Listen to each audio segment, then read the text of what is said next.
அனைவருக்கும் வணக்கம். என் லைஃப்பில் இந்த மாதிரி ஒரு பெயின்ஃபுல்லான ஒரு சுச்சுவேஷனை நான் ஃபேஸ் பண்ணதே கிடையாது. மனசு முழுக்க வலி வலி மட்டும்தான். இந்த சுற்றுப்பயணத்தில் என்னென்ன மக்கள் பார்க்க வராங்க, அதுக்கு ஒரே ஒரு காரணம் தான், அவங்க என் மேலே வச்சிருக்கிற அன்பும் பாசம். அந்த அன்புக்கும் பாசத்துக்கும் நான் எப்பவும் கடமைப்பட்டிருக்கிறேன்.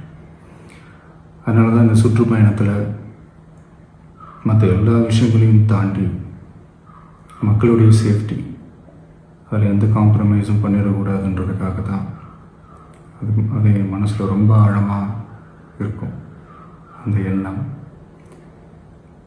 அதனால தான் இந்த அரசியல் காரணங்கள் எல்லாத்தையும் தவிர்த்துட்டு ஒதுக்கி வச்சுட்டு மக்களுடைய சேஃப்டி மட்டும் மைண்டில் வச்சுக்கிட்டு அதுக்கான இடங்களை சூஸ் பண்ணுறது, அதுக்கான இடங்களை பார்த்து பெர்மிஷன் கேட்குறது, போலீஸ் டிபார்ட்மெண்ட்டில் அதை ரிக்வெஸ்ட் பண்ணி கேட்போம்.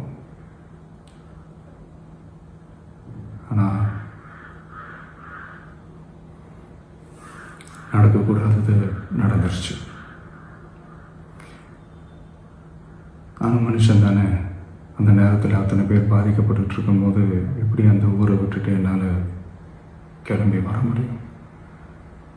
நான் திரும்ப அங்கே போகணும்னு இருந்துச்சுன்னா அதை ஒரு காரணம் காட்டி அங்கே வேறு சில பதட்டமான சுச்சுவேஷன்ஸ், வேறு சில அசம்பாவிதங்கள் அந்த மாதிரி எதுவும் நடந்துடக்கூடாதுன்றதுக்காக தான் நான் அவாய்ட் பண்ணேன்.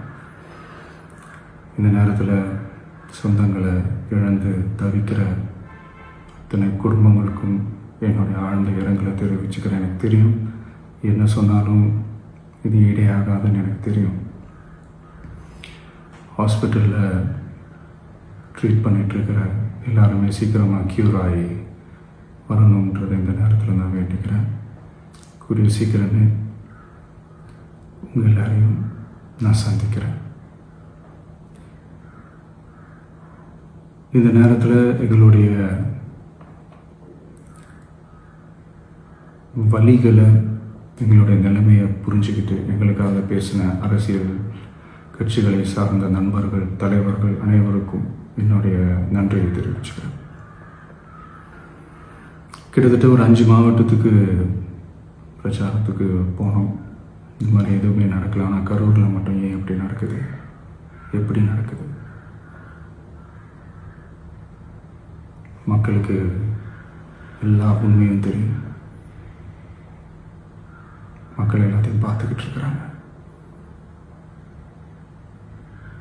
கரூரை சேர்ந்த அந்த மக்கள் அந்த உண்மையெல்லாம் வெளியில் சொல்லும்போது எனக்கு கடவுளே நேரில் வந்து இறங்கி அந்த உண்மைகள்லாம் சொல்கிற மாதிரி எனக்கு தோணுச்சு. சீக்கிரமே எல்லா உண்மைகளும் வெளியில் வரும்.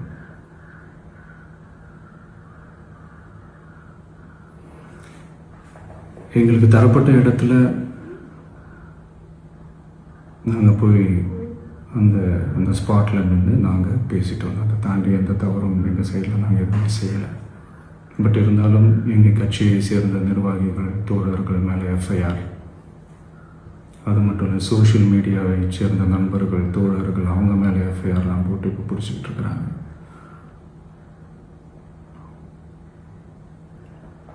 CM sir,